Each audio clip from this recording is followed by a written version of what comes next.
Entrepreneurship, it's all game. Hey, Big Potato Podcast family, community, team, everybody, everything Big Potato Podcast. We are happy to have you here again for yet another episode number 3, season 4. That's how we're doing it. We're keeping it rolling right here on the Big Potato Podcast. As always, gotta thank you guys for always tuning in, joining us, always sharing our content, whether it be the full episodes, the shorts, the business case studies, reviews, the business case study reviews, whatever it is. Once it's Big Potato Podcast, we are very happy that you guys are supporting our show and the impact that we are creating right here on this show. And tonight we're going to talk a lot about impact, actually. It's going to be a big word. Yours, Shody Kendall, and my co-host, Stuart. Stuart, how are you doing, bro? I am good. Just excited about tonight's episode. I know we have a very, very top guest tonight. Not saying anything about the previous guest, but I know tonight's going to be very, very full of gems. You're going to be ducking and hiding from what the gems are going to be flying at us. I'm very anxious for that, to be honest. Look out for lots of insights, as always, in tonight's episode, because we are going to have a full discussion with our guest. And without further ado, let me introduce our guest. I'm not even going to try to surprise you guys by leaving the name for last. I'm going to tell you guys the name first. Mr. David Roberts. He is the permanent secretary in Bermuda's Ministry of Justice, bringing 20 years of high-impact leadership across the public sector in Trinidad and Tobago. That's right, he's a Trini, a former acting permanent secretary, deputy permanent secretary, and chief executive officer. He has led strategic reforms, strengthened governance, and driven operational excellence in complex government environments. With an MBA in entrepreneurship and innovation and a reputation for active civic engagement, David now serves as a key advisor to the Attorney General and Minister of Justice, championing legislative reform and justice sector transformation with integrity and strategic vision. David, welcome to the Big Potato Podcast, bro. Thank you very much, Kendall, and good evening to you and your viewers. Good evening, Stuart.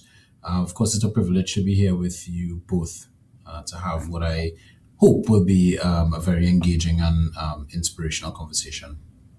Definitely. And I mean, I'm so happy to have you here because the CIC boys have been bombarding us on this podcast. My co-host, as they know by now, is a CIC alumni. So I'm happy to have our fellow Blue Blood, original Blue Blood of the Queen's Royal College, the number one institution globally, to be on the podcast with me here tonight. Undisputed.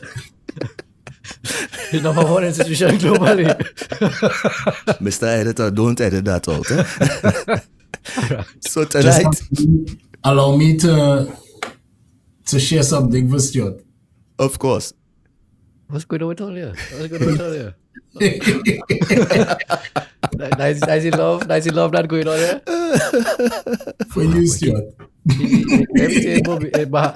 Stay in Bermuda, I needed to pawn my ring, but I forgot it home tonight. But you know what, David, I'm really happy that you're here with us tonight, and I know you made a lot of accommodations to be on the show tonight. So thank you very much. We do appreciate it.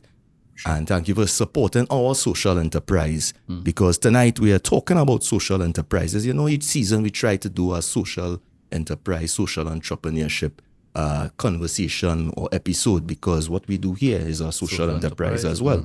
All right, so we are fully engaged where that is concerned, and we too will be looking out to learn a lot from tonight's episode. Remember, we empower business leaders and entrepreneurs for today's business landscape right here on the Big Potato Podcast. It's light-hearted discussion, but chock full of business insights coming your way. I think they should press like one time. Press like one time. Yes. Go like it, share it, follow the Big Potato Podcast, and of course, if you need to communicate with us, send us an email at thebigpotatopodcast@gmail.com. Without further ado, we're going to keep it rolling tonight. jumping inside our first segment. What caught our eye? One of your favorites. And Stuart, you went first the last couple of times, so I'll go first tonight.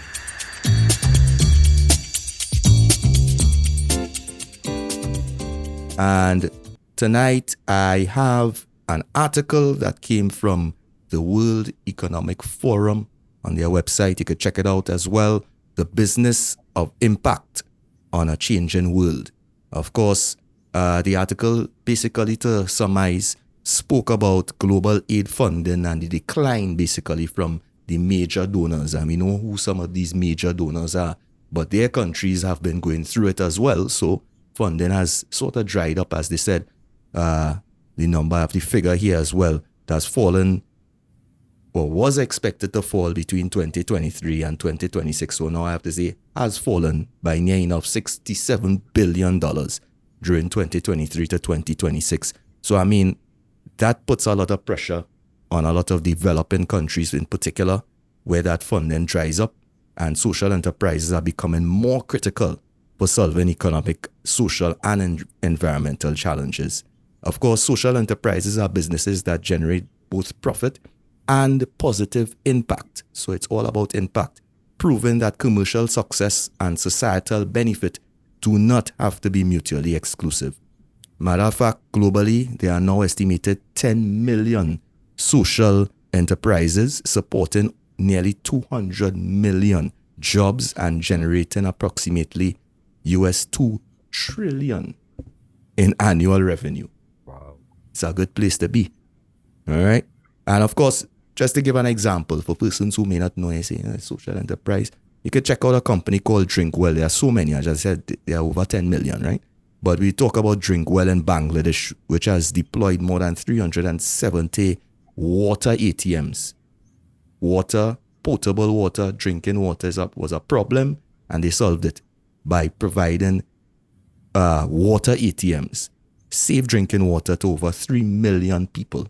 And there are so many examples of these globally, even right here in Trinidad and Tobago. And I just want to make the differentiation here that this is not corporate social responsibility. This is enterprise set up with a business model to impact lives and to create real impact. Of course, three major things I just wanted to touch on were making corporate more resilient through social procurement. So really and truly understanding the procurement process and who you're buying from, as they say in the supply chain. Are they also social entrepreneurs? Are they helping create positive impact as well?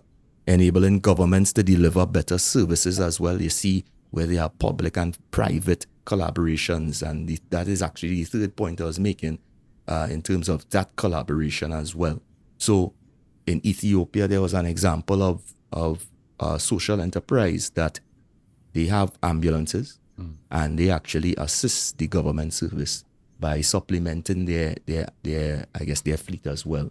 And they have already gone past 10,000 pickups, if you want to put it that way.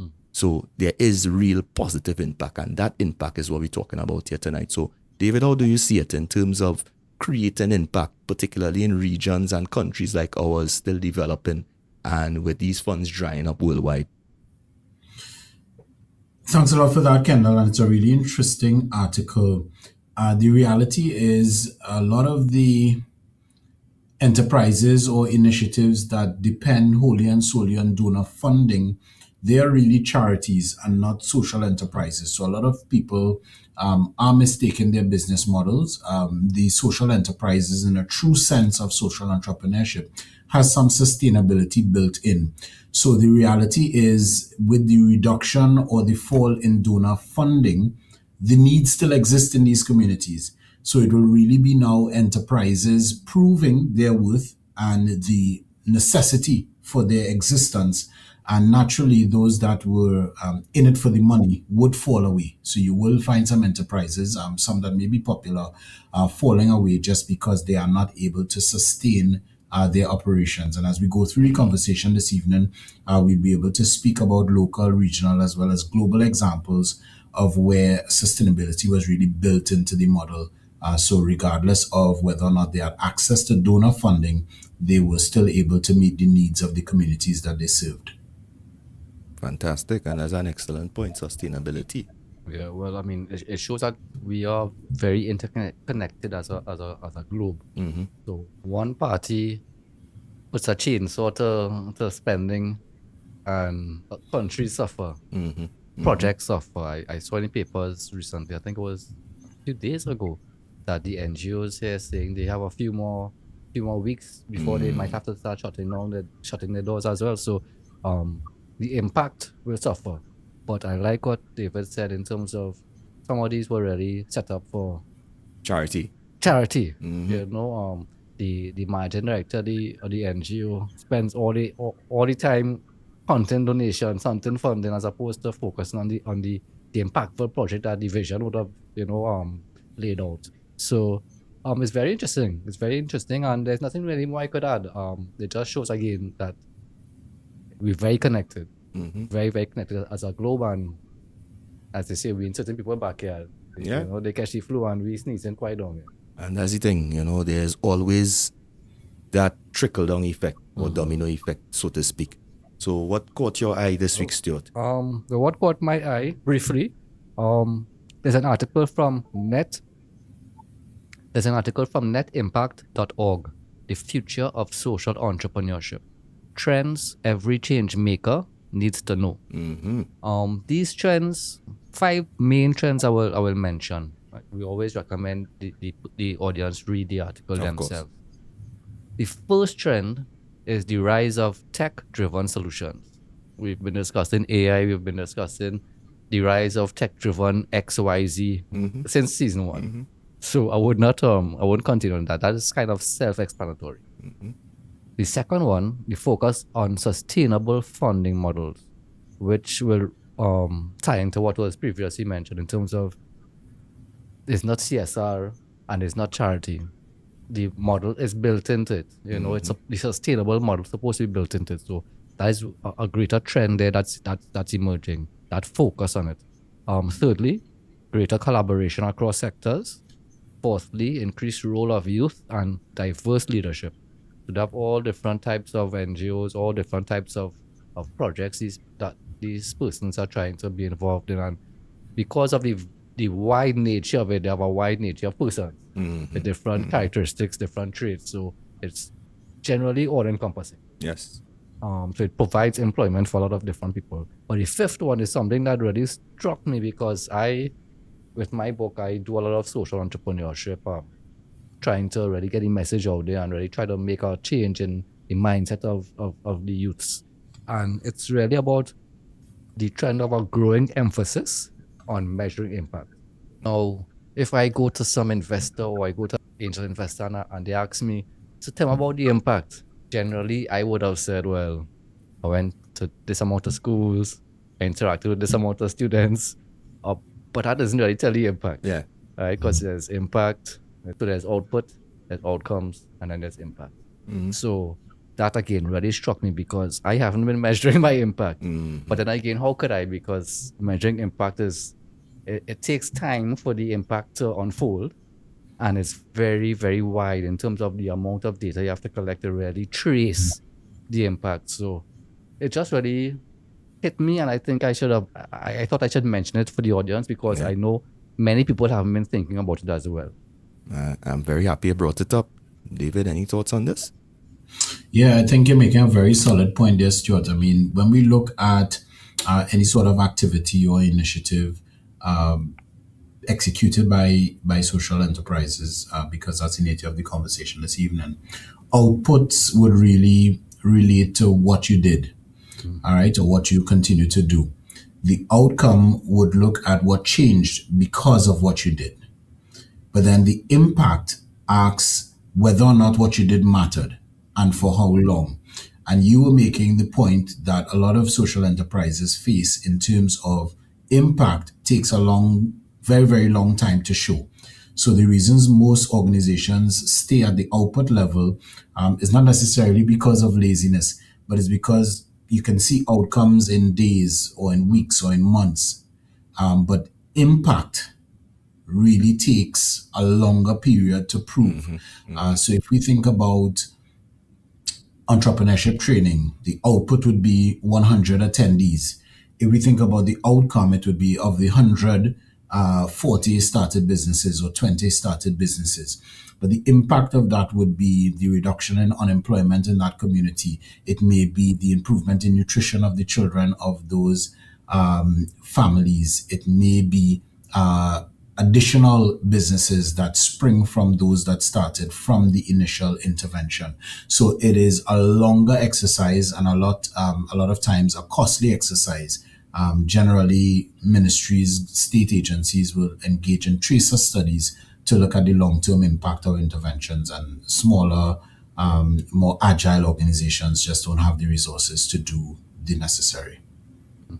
Man, I really appreciate that response and I appreciate you as well, Stuart, for bringing up that topic, because I've always wondered, how do we measure this thing? We talking about it for years. We studied it. We now doing it as well. And you want to know, so the Big Potato Podcast, we into season 4. What's the impact? When we writing our proposals and stuff, and we sending them out there, and we looking for partnerships, and we looking for people to come on board, or even guests sometimes. They say, all right, so what's the impact on the podcast, from the podcast? And I think actually when I was talking to David, that was a question that was raised. So, it definitely aligns. So I'm happy that we're having that discussion here tonight. And I want to hear more about it, and more about how social enterprise really creates that massive impact, or that intended impact, I should say, across the globe. And on that note, this is how we wrap up What Caught Our Eye tonight, because I want to get inside the interview segment of this episode and really get down to the crux of social enterprise. So for all you social entrepreneurs out there, all you persons out there, you're thinking about your business model, you want to start something that's absolutely meaningful, something that would leave positive impact on the lives of your family, your community, and those around the globe, this is the episode for you tonight. Stick around, lots more coming right here on the Big Potato Podcast. What if your next big idea is already inside you, just waiting to be discovered? The future belongs to those who think differently and embrace new challenges. At our Design Thinking Workshop, you will unlock creativity, sharpen your problem-solving skills, and learn how to turn ideas into real impact. Collaboration, innovation, and transformation are at the heart of this experience. Get ready for something big. Further details will be coming soon. This is your moment to think, create, and innovate. Stay tuned. And we're back on the Big Potato Podcast. Oh yeah, we're flowing already tonight. Very, very special episode. We're talking social enterprise, but more importantly than just social enterprise, we want to measure the impact on these social enterprises have on the intended target audiences. Along with us tonight, Permanent Secretary in the Ministry of Justice across there in Bermuda. Hello to all our friends in Bermuda, by the way. Mr. David Roberts. Near enough, I have to say the Honorable, The Honorable, soon. All right? But David, thank you for joining us tonight. And tell us now, what is it about social enterprise and social entrepreneurship that has really caught your attention? And you said, yeah, we're going on. I need to focus on this area. And are you working on any projects right now, maybe in this area as well?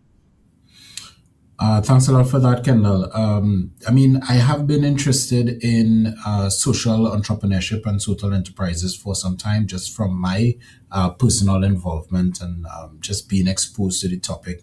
I had the pleasure some time ago of lecturing in the area of social entrepreneurship at the Arthur Lockjack Global School of Business, and we'll be doing some more lecturing in the area. And social entrepreneurship is really the practice of creating innovative and sustainable business ventures that are aiming to solve a social or a cultural or some sort of environmental issue. But at the same time, it's generating some sort of positive social impact. So really and truly, it's looking at social change. So whether that social change is in behavior towards littering, or whether that social change is general attitude or approach to life in terms of empowerment, or it may be something around literacy. And as the conversation progresses this evening, we'd look at some local examples, we'd look at regional and international examples. Probably, even at this point to start off the conversation, a lot of persons may be familiar with Toms, the shoes. Very, very popular back in the day. Stuart, you look like you're around my age, so you should be familiar with Toms. And the business model at the time, and what made the brand very popular, was that for every pair that you, the customer, bought, they would provide a pair to someone who didn't have a shoe. So it was a one-to-one model. And through that program and that business model, they were able to donate over 100 million pairs of shoes, which is a significant impact over the life of that particular company. But Kendall, you were speaking about just measurement in social and entrepreneurship and social enterprises, and that is where I am focusing my time these days, because the reality is you cannot manage what you don't measure. And because the stakes are so high in social entrepreneurship, because you're trying to address a social gap, a social ill, a social need, it is very, very critical that you measure so that you ensure that what you're doing is impactful.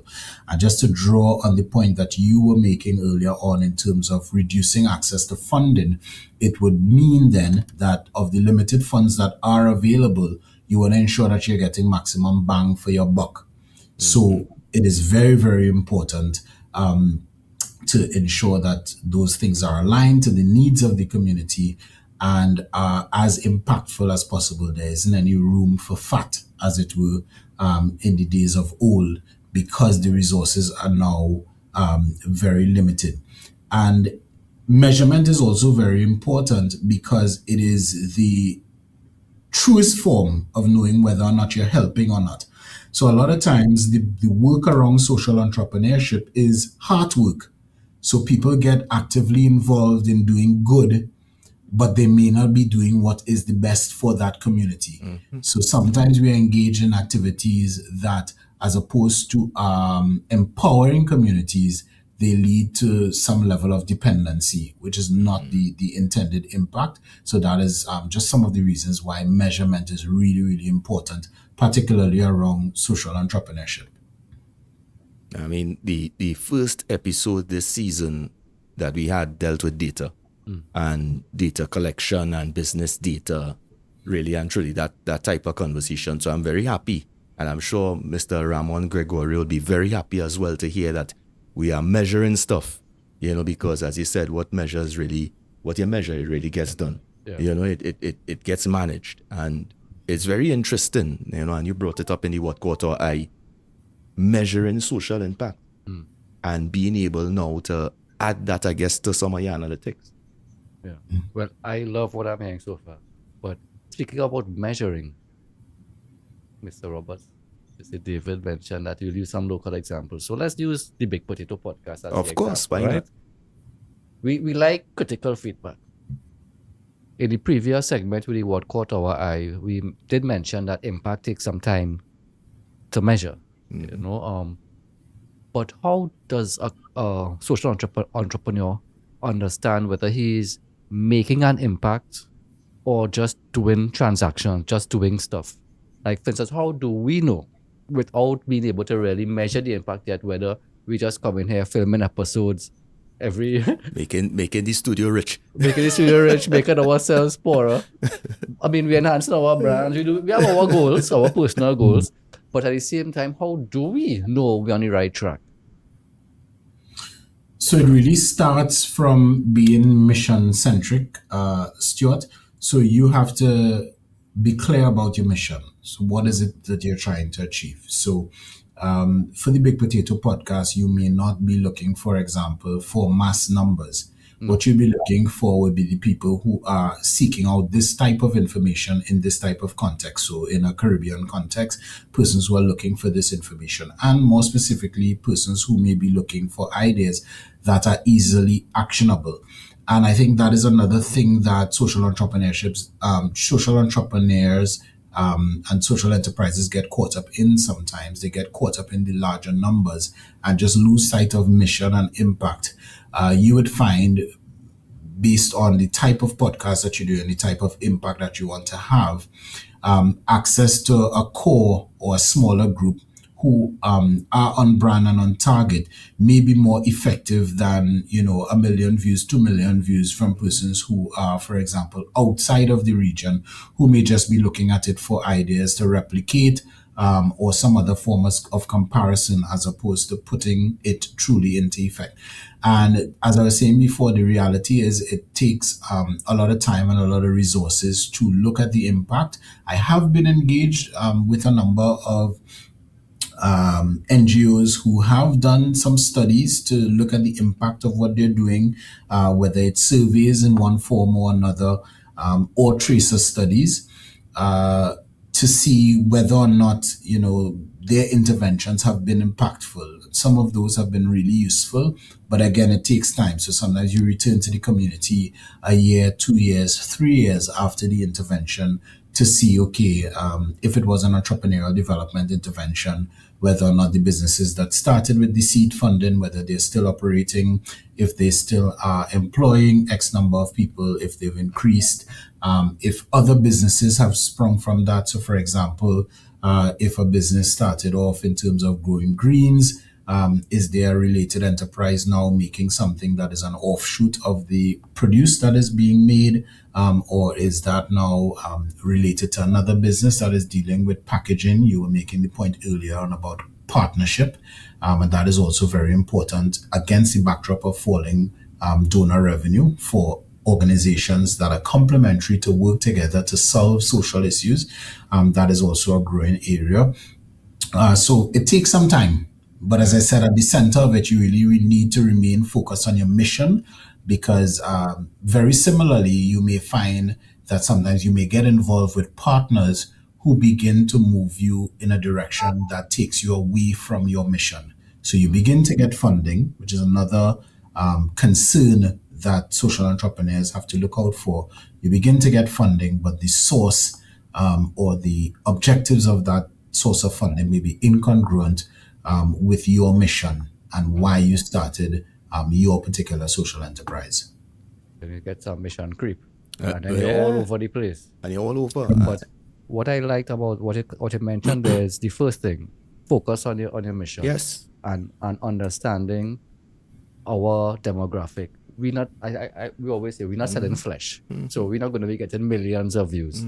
So once we know what we're selling, which we have discussed, we know that It's not steamy. it's not a steam room here. So we have a more realistic expectation, which Right. will then result in us not being disappointed when we see the numbers, because we know off the bat, based on our mission, it all aligns. So yeah, well said. And that's the thing, staying aligned to your mission. And I'm happy that you mentioned there in terms of the partnerships and even the collaborations, who you should really partner with, and I even touched on it earlier, really from even your supply chain, who are you, who you're buying from, Are they ethical? Are they ethical? Are they also interested in helping you with your mission to enhance the lives of your community or whichever segment of persons that you're trying to impact positively, of course. So that is very important. Now, David, I have a line here. Social enterprises fail when they ignore the enterprise part. Is that really true? That is absolutely true, because a social without the enterprise is a charity, and an enterprise without the social is a business. So for it to truly be a social enterprise, there has to be this consideration around sustainability. And it has to be sustainability from the perspective of you being able to generate your own funding, separate and apart from any sort of donor funding that you would receive. So you must be able to generate those funds. And as I said, there are countless examples of social enterprises throughout Trinidad and Tobago that I think are very effective. I mean, one of them that I can think about is the 2 cents movement, and the 2 cents movement around spoken word and poetry. But really and truly at the core, what that organization is really about literacy. It's really about creativity. It's really about effective communication. Now, they use really fun models, and they partner with Bocas Lit Fest, but really and truly, their core mission is around literacy and empowerment through the spoken word. But you'd find over the years they've been able to generate funds from the goodwill of the organization, and separate and apart from donor funding, being able to exercise their expertise to generate funds from what they know and what they do well. And that is a critical part in terms of social enterprises. So you do have a lot of established charities, but outside of donor funding, there isn't really an exercise of their expertise in terms of generating funds. And that is a big differentiator in terms of social enterprises versus charities. Well said. Yeah, well, I mean, my question would be, we are on a small island. We like to think we are like New York. We love to believe we're the Miami or the Caribbean, but we're a small we're a small island. How does that reality impact the models available to us? Right. So the smallest is a concern, but of course now with technology, it isn't a limiting factor. So there are opportunities to showcase what you're doing, showcase what you're good at to a regional and even global audience. There are those opportunities, and there's also the opportunity to attract funding from international entities and international organizations. So you just really need to find alignment in terms of mission and vision, and there will be opportunities. In my own experience, during my time in Trinidad and Tobago, there was an intervention that we did through my NGO called Progress, and we did it initially in Maloney. And that program was so effective in terms of the inclusion of community participants. It was called the Expressions of Peace, that we would have been engaged by the Ministry of National Security under their citizen security program to then now execute this in some of their partner communities. So we didn't get to the point of regional or international funding access. But in that example, you can see where the social enterprise was able to grow from just operating within the Maloney community and be able to exercise the use of its expertise to generate revenue to then create a greater impact within the Maloney community by executing other programs. So a lot of times you just really need to hone in on what you're good at, be very clear on what that is, and then look at the ways to monetize that. I mean, in today's technological market, if we were as active as we were, I could see us doing online workshops and just packaging our content in a way that would allow us to generate revenue, support persons who are operating similar businesses, and then again, plow those resources back into our mission and vision in our targeted communities. Yeah, I mean, Excellent. when you think about it, there any enterprise or any business model, as you said, it must be sustainable, and it has to be scaled at some point as well, right? Because it's going to be in the infancy or the growth stage. Eventually you're going to want to become a more mature company as well. So as you said, it is an enterprise. Yeah. So definitely, even when starting small, you should have goals as well of growing and positively impacting, I guess, a greater number of persons as well. Need to have tenacity. Well, back to the first episode, back to the characteristics of an entrepreneur. Yeah, you need to have tenacity. You have to hold on until that open. Mm-hmm. You have to have belly. Yeah, have belly, as we say in Trinidad. Yeah. You can't have that thin skin either. And I also would say entrepreneurship on the whole, but for social entrepreneurship and enterprise, I mean, it's even more critical. As I said, that the word formative came to mind. There are a lot of companies, I guess, that try to, I guess, give this perspective, let's just say, that they are, social entrepreneurs, but by definition and even by, I guess, business model, we can't differentiate what is a social entrepreneur or a social enterprise, I should say, from a regular business. And I mean, why? Well, I know the answer, so let me not ask why, but what do you think about some of these performative measures that we see companies trying to use, as you said just now, even with the advent of social media and the rise and so on of social media, you're getting to see a lot more, because the companies, they have the resources. They were never involved in social entrepreneurship, but now they are using those resources to almost act as though they are creating the same positive impact that other social entrepreneurs are creating. Any thoughts on that? So, over the long term, that is never sustainable. So I think over time, they are usually seen and found to be who they are. In the environmental space, there's a term for it called greenwashing. And as I said, it's really, really not sustainable. Over time, those entities are, caught out. No pun intended to the cricket discussion we were having off there.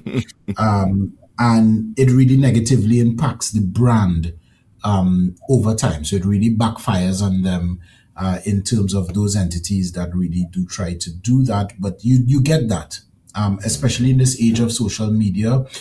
People are lying for different reasons, and 9 out of 10 times people are lying to benefit from the reach of those that they are aligning with. So it makes it critically important, not just for the persons who are donating in terms of the funders, but social enterprises also have to be very mindful of who they decide to partner with, because that could also have negative repercussions for their brand and also negatively impact the work that they do. Because a significant part of what social entrepreneurs do is supported by trust. So when they lose that trust of the community, it makes it very, very difficult for them to continue their work. And the question at that point would be, whether or not the funds received would have been worth it. And 9 out of 10 times it would not have been. I guess as you said earlier, it also has to align to your mission, huh? Yeah, that all the time. People, especially with social media influencers, they take a check, and then all of a sudden it's a big hullabaloo, and you caught out, caught out, right? Cricket. Yeah. But I have one question before you wrap up this. Yeah, before we take this break. Yes, we want to get the information from the community to be able to measure impact, because to be able to measure the impact, you need to get feedback, you need to get information. How do you recommend going about getting that information from the community you're trying to serve? Because, well, I'm gonna leave it at that. How do you go about it? So, of course, that will vary by type of program. It will vary by community. And, of course, you can use primary or secondary sources. So the primary sources will be direct engagement, which will be very, very effective, whether it is surveys, whether it is structured or unstructured interviews, but just really community engagement to get information on what those significant needs are. From a secondary perspective, you'd be able to get information from government sources where they have done research, whether it's from the census or community profiles, as we would have done during my time at the Ministry of Sport and Community Development, or even during my time at NETCO, we would have had community profiles for us to determine exactly where we should focus our efforts. I remember during my time, Sandy Grande was an area with significant levels of poverty. I don't know where the data rests today, but those type of things would inform policy and give you really a baseline for where you're starting to see over time whether or not the interventions that you are making, whether or not they are working. But really and truly, the most effective would be community engagement, direct community engagement, and that can take many forms in terms of that intervention. It usually drives the type of interventions that we'll see in communities, because those would usually be born out of issues that exist. So if I take one example again of a Trinidad and Tobago social enterprise, which is EcoWash and Dareem, that is a project, an enterprise, a business that would allow you to wash an entire vehicle with 2 liters of water. Yes. So you're asking about how do we get information? That will be born out of the scarcity of water. So you'd see a lot of times the social enterprise is a direct answer to a question or an issue that exists within the community. And what would allow him to expand that business would be to move to other regional territories where either water is an issue, water scarcity, or where they are conscious about the consumption of water. And he has now been able to scale this enterprise, which started in Trinidad and Tobago. He's now gone as far afield as Africa. And he has won over 20 awards internationally for the innovative nature of this particular intervention. And again, just really born out of the needs of a community. I grew up in Maloney. So anything around water scarcity, I'm very, very familiar with those challenges. Yep. Congratulations to the Reem. We had him on, and it's an incredible journey. Yep. Yeah. It's incredible from starting off with nothing. You know, having to borrow money to buy groceries at UE, and to where he is now. It really is an inspiring story. It is. And that particular enterprise, again, touches on so many different facets in terms of it deals with issues around water scarcity, but it also deals with youth unemployment. You know, generally the persons who he would train would be young persons. So I share that to say that sometimes you may have a social enterprise that may be able to address multiple issues just in the natural operation of the business. If we go even further and come away from the social issues, because he's now exporting that via a franchise model, he's able to generate foreign exchange, which is another positive for Trinidad and Tobago and a positive for his enterprise. So there are a number of boxes that can be checked when we do social entrepreneurship right. Yeah, he's even supposed to be, or he's about to be listed on the Junior Stock Exchange if he hasn't been already. I know he's doing a lot of things like that. So he's one of the case studies we could probably show to people around the world and say, I want to believe it was episode 8 of season 1. I could be wrong on the episode, but definitely in season 1. Just check out the Big Potato podcast. Yeah, you're already watching, so you could go to our page and you would see our interview with Dareem Jeffrey, an incredible young man. And of course, as Stuart said, an incredible story, and David said, an incredible social enterprise as well. So check it out. We keep in the receipts here. Yeah, but one more thing, just on what David was saying there, the importance of establishing a baseline. Establish a baseline so you know where you're moving from that, whether you're making impact or not, whether you're going up or down. But you have to be able to get the data just to know what the environment, what the landscape is going into it, so you know if you're really making an impact. So that's key for the listeners as well. Definitely. All right, so we'll wrap up here for this segment before we take the break. But don't go anywhere, because in the rest of the show, we want to understand, because when I talk to people about social enterprise and social entrepreneurship, they have a question. They say, well, how am I going to make money? You know, and we talked a little bit about that here, but genuinely speaking, it takes time. So we're going to talk more in depth about it later on. All right, stick around. This is the Big Potato Podcast with David Roberts tonight. Incredible discussion on social entrepreneurship and social enterprise. Stay tuned. From Ibadan to Helyard is a journey that spans continents and centuries. It's the story of how, through adversity, innovation was born, giving rise to the steel pan, a sound now celebrated around the world. This isn't just a tale of history, it's a testament to sovereignty, to the unbreakable spirit that transforms struggle into legacy. Stuart Fortunier's Amazon bestseller and its Grammy-considered audiobook invite you to connect with your roots and understand the power of resilience. It's a movement for those who want to know their history and step forward with wisdom. Follow From Ibadan to Helyard and get your copy at paper-based bookshop, Scribbles and Quills, and your favorite online retailer today. And we are back. Yep.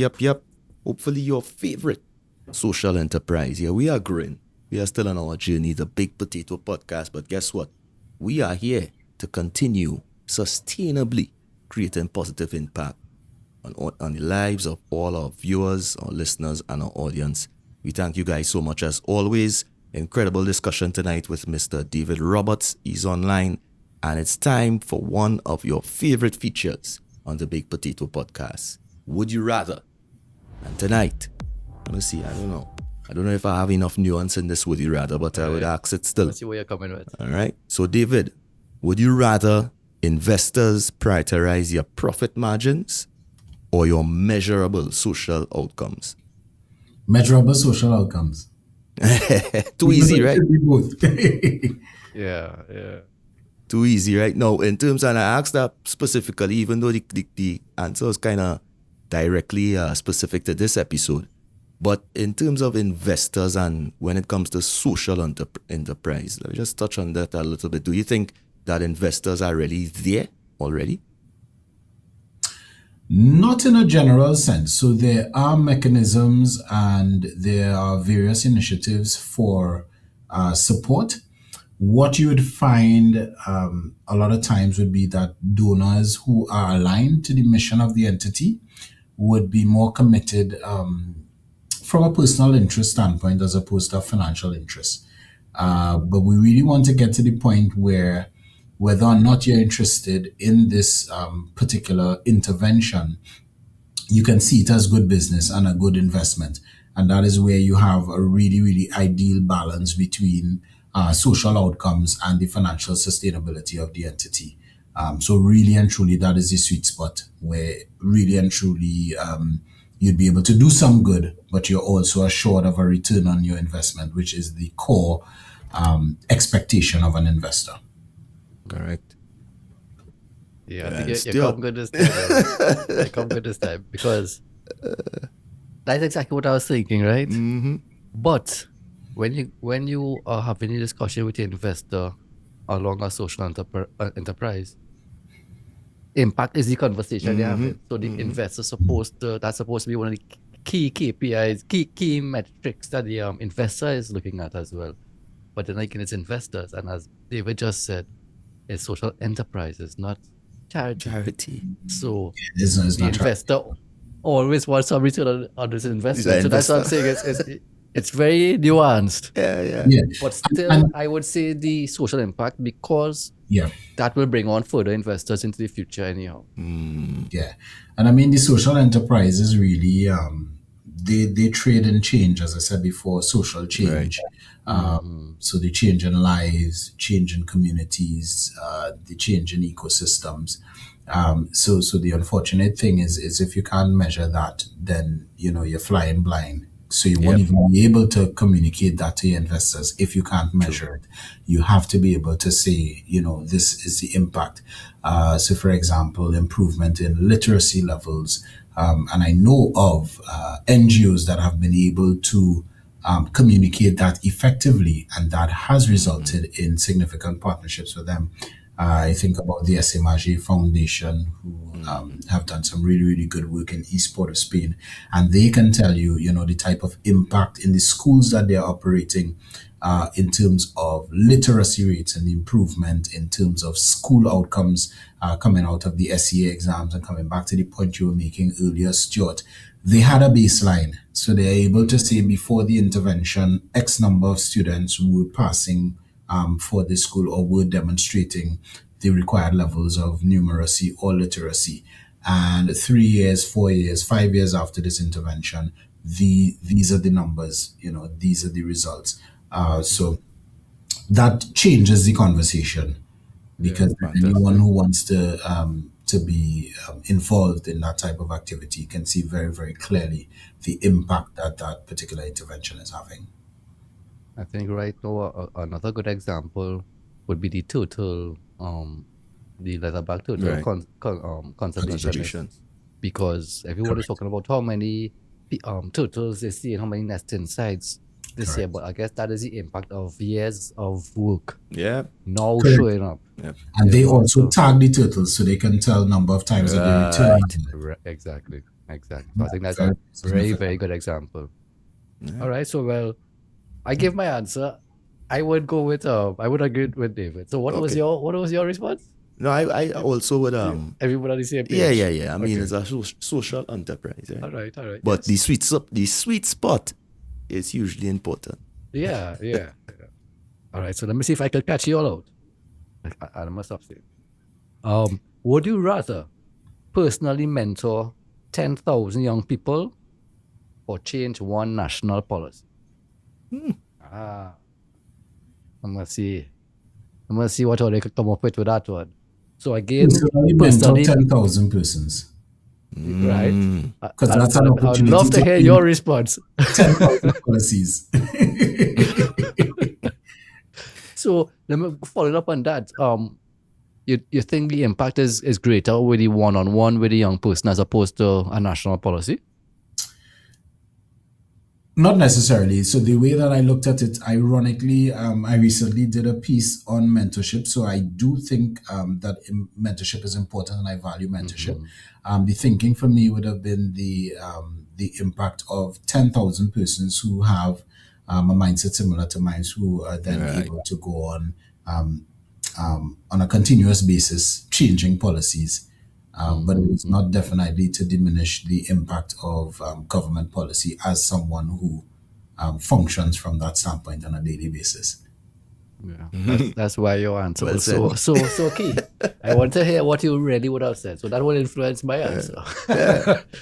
Well, I too believe in the impact of mentoring and mentorship. And, we believe that, we do a lot of mentoring as well.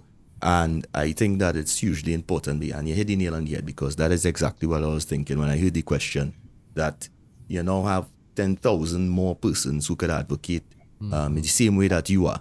And I think that that is hugely important in terms of creating change and really, seeing that change happen, that positive change.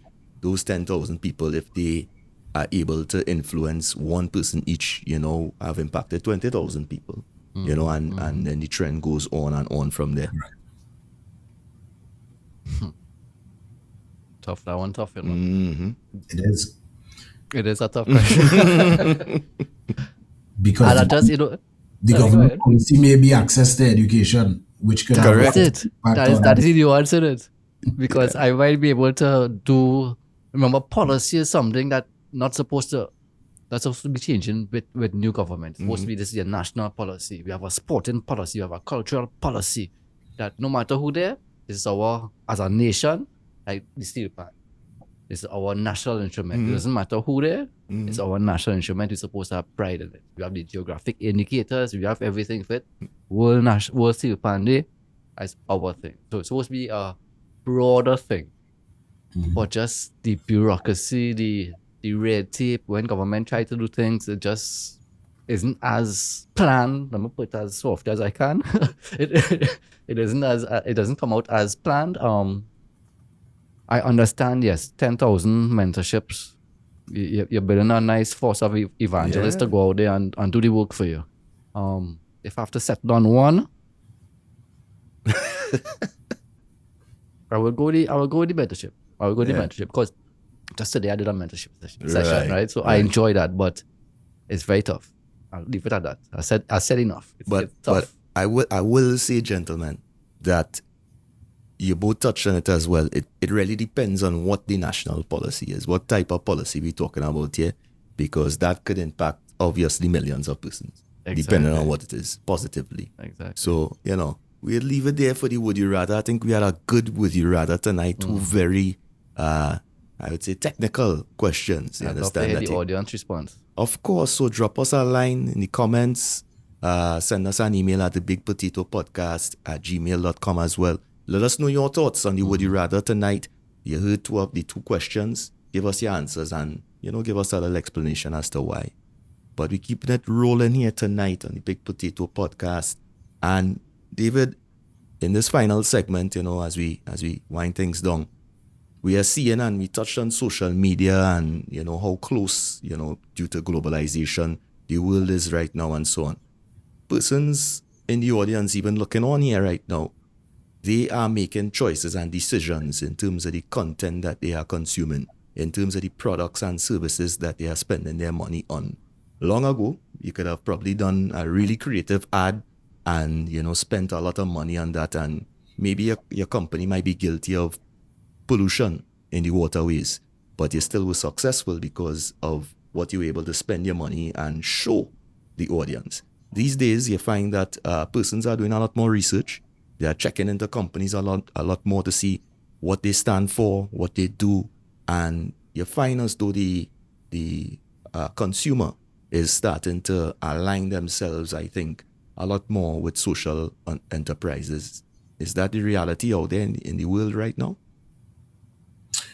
I think so. I think people have become very, very conscious of the products they use. I think with the advent of technology and the impact it has had on the access to information, people are now making a lot more informed choices. So in the years gone by, I don't think people really thought twice about how they were utilizing products or utilizing services or the impact that they were having. I think we're now at the point where we do measure a lot and we have information, and persons are making very, very conscious decisions in terms of where they spend their money. Thinking about the triple bottom line, as you said earlier on, people, planet, and profits, and not just profit only, which was, probably more of the industrial era where we were looking to maximize profit. So people are considering the costs, not just of doing business, but the cost of producing the items that we do, and ensuring that the way that we consume today doesn't negatively impact the generation that is going to come tomorrow. Fantastic. I mean, we all want to be here to see probably another 2,000 years. I have a grandchild. My grandchild better have a nice world to live in, huh? Yeah. Right. Yeah. That's actually a lot. But let me ask you something about your experience in the island that you are there right now in Bermuda. What would you say would be some things that we in Trinidad could take from how they operate their social enterprise across there? Is there something that you think that they do better than us? Is there something that we could learn from, incorporate here that you've seen across there on your own? Sure, there's a really interesting example, and it's the Bermuda Diabetes Association. They have a community pharmacy. So that community pharmacy is not wholly and solely or for diabetics only. Anyone can access, but they do provide free and subsidized prescriptions to those who are uninsured or underinsured. So there isn't free healthcare here in the way that Trinidad and Tobago has it in terms of free access and unbridled. Here you need to be insured. So there's a percentage of the population that may be underinsured or uninsured. And the Bermuda Diabetes Association Community Pharmacy has taken a step to try to address that by supporting those who need that level of support. So that is something that I think has been really, really creative in terms of a social enterprise that, of course, again, coming away from just donor funding, they have been able to sustain the pharmacy by way of the actual sale of the pharmaceuticals. They do have a thinner margin than pharmacies that are wholly and solely for the profit motive. But over the time that they've been operating, they've done like probably over 6,000 free prescriptions since 2020, and provided in excess of $3.5 million in savings to those who utilize the service. So I think it's a very, very useful model, again, just demonstrating that there is a way to successfully marry the social and the enterprise to create a social enterprise that creates social change, has a positive social impact, but is also sustainable. Beautiful. And what I love about it too is the data points to go with it. And definitely you could see there, as we have been talking about, the importance of tracking, of measuring your positive social impact. And that's an incredible story as well. And definitely something that I think that our audience can take away. Opportunity, that's my favorite word. Now, yeah, in terms of, for me, I think I may be looking to wrap up with this one. But for audience's benefit, and I think that the example that you used just now is a perfect segue into this question. So we may want to create some positive social change. And for those of us who may look on and say, all right, you know what, traffic. And I'm using that one as an example. Was it traffic that we used when we went to Orapun and did the project there? Or access to transportation, I think it was. access to transportation coming out of Orupun That was a big problem, was the a innovation yeah, problem. that was the innovation problem that we tried to solve. At a point in time, we may look back at that project and jump back on it. But you have the problem, right, that you're seeing that needs addressing.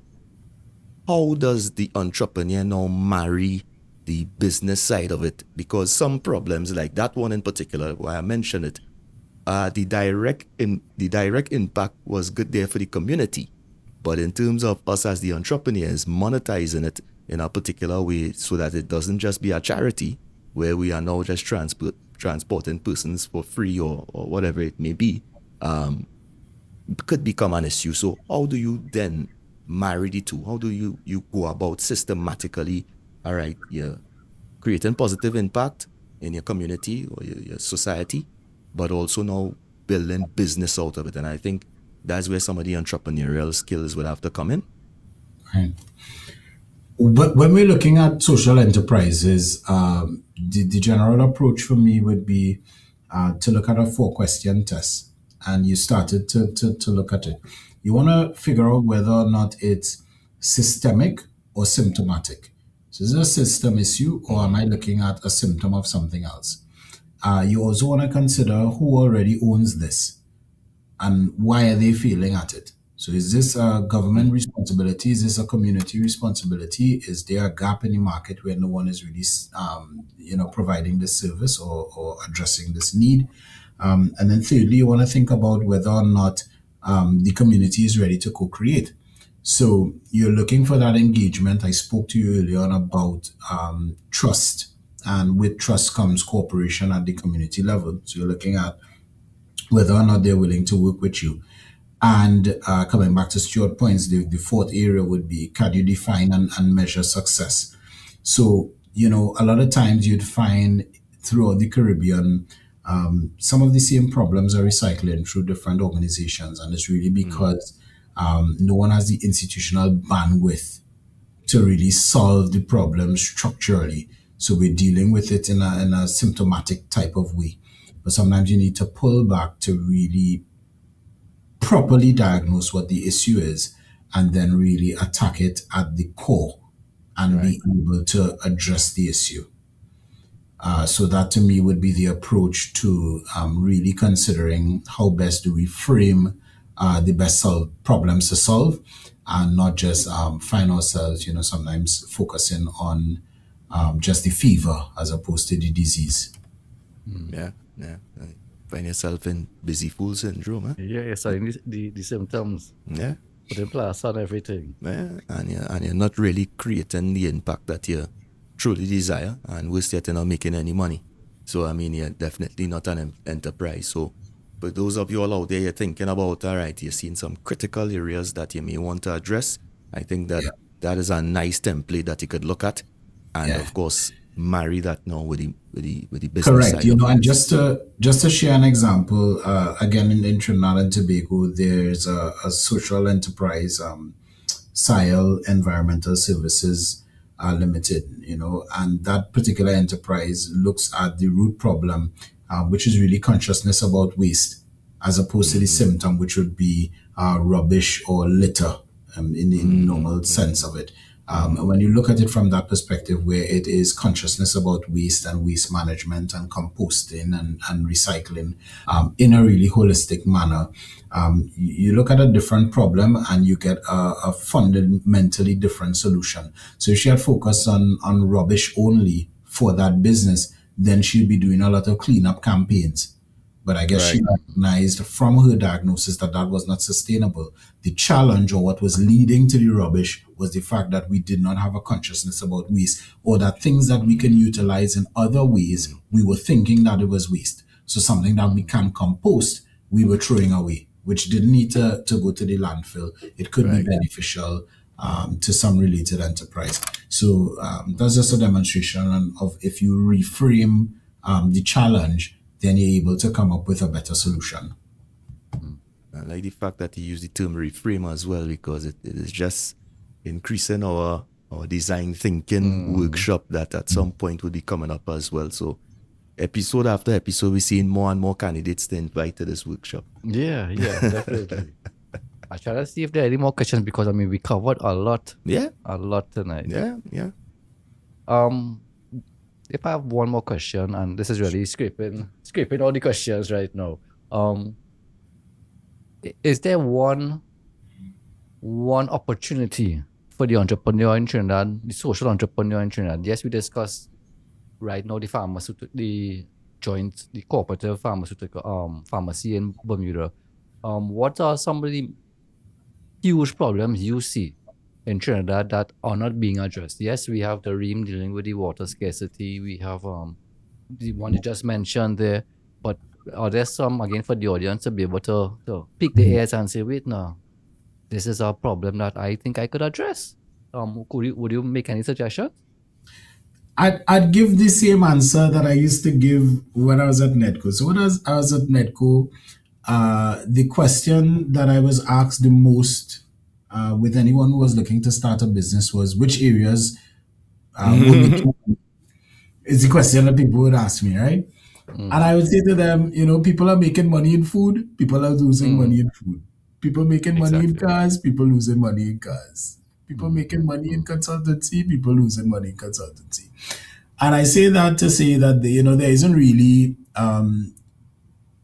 any one or host of problems that persons should address as social entrepreneurs.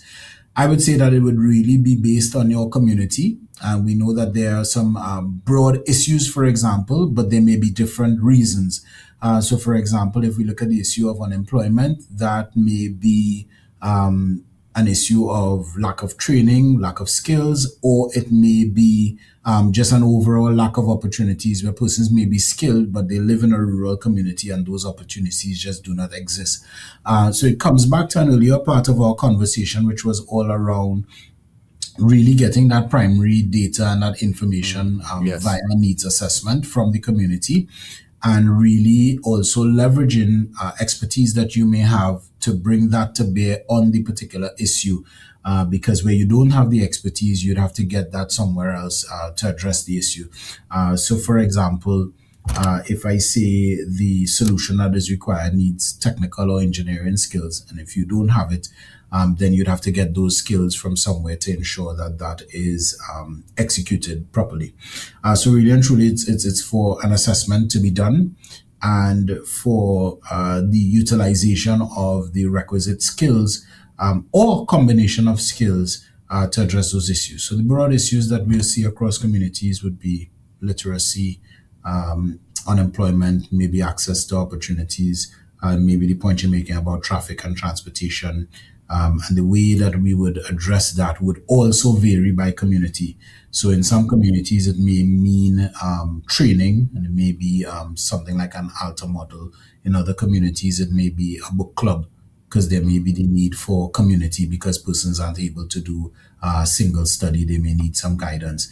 So that looks really, really different across different communities, and sometimes in the same communities across different categories of persons. That support looks different. So I don't have a specific enterprise or particular initiative for the viewers, but I will say to them, just really be more intentional about the way that they view their communities, and they will see the gaps. They will see the ways that they can intervene in their communities, in their community schools, in their churches, and really think about how they can combine the social elements of social work and driving social change, and bringing the best that entrepreneurship has to offer in terms of its innovation and creativity to improve not just Trinidad and Tobago, but the entire region for the better. Fantastic. Two things there, but let me start with the second one first. It's important, from what I'm hearing here, for people to understand that there is room for more than one in a country. So, for instance, don't think, well, there's already someone dealing with literacy, so we don't need to go down that route, because again, there's SZN4 movement, there's Alta, Focus Lit Fest, different in one region, in one country, island, right? So that's one thing. And then also in terms of what you asked about scaling. So from what I'm hearing, look at your local community, find a problem in your local community, Just like any entrepreneurship. Right. Yes. And see how scalable it is. Yeah. Correct. Locally, regionally, internationally. Just like I'll mention his name again, the Ream did. Yes. You know, the Ream is starting tonight. Boy. And it's an excellent example. And again, is. to your point, all he's doing is finding regional and international opportunities that match the need that he satisfied in Trinidad and Tobago. And you'd find with a lot of the businesses, that is really what allows you to scale. Finding that profile of person who is the ideal customer, but finding that person in different places throughout the globe. Yeah. And I know that particular enterprise is going to continue to expand, and as we continue to contend globally with issues around the scarcity of water, it will become increasingly important. And I think that it will also spawn shoot-off enterprises that would leverage that particular model for other areas of endeavor. There you have it. I mean, he stuck to his mission, right? Yeah. So, I mean, David, we could go on and on. We are all very passionate about entrepreneurship. We are all very passionate about social enterprise as well. So this definitely is a conversation that will continue. I mean, we need to measure. We need to measure the impact of this episode, right? Don't say it. We have to bring We it gotta back. bring him back.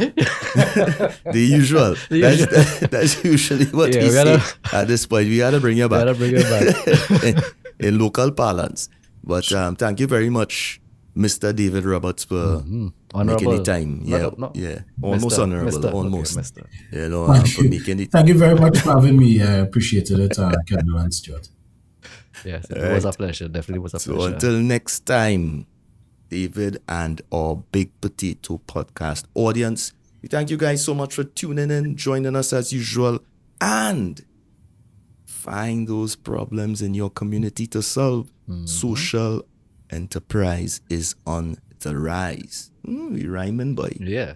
Until next time, stay close to your mission, people. Entrepreneurship, it's all game. The Big Potato Podcast is yours to claim. From startups to scaling up, we cover it all. So don't mess up. Monday nights, don't miss the show with Kendall and Stuart. Your time to grow, listen up. Take notes and learn. The Big Potato Podcast, next gen's turn. It's next gen's turn.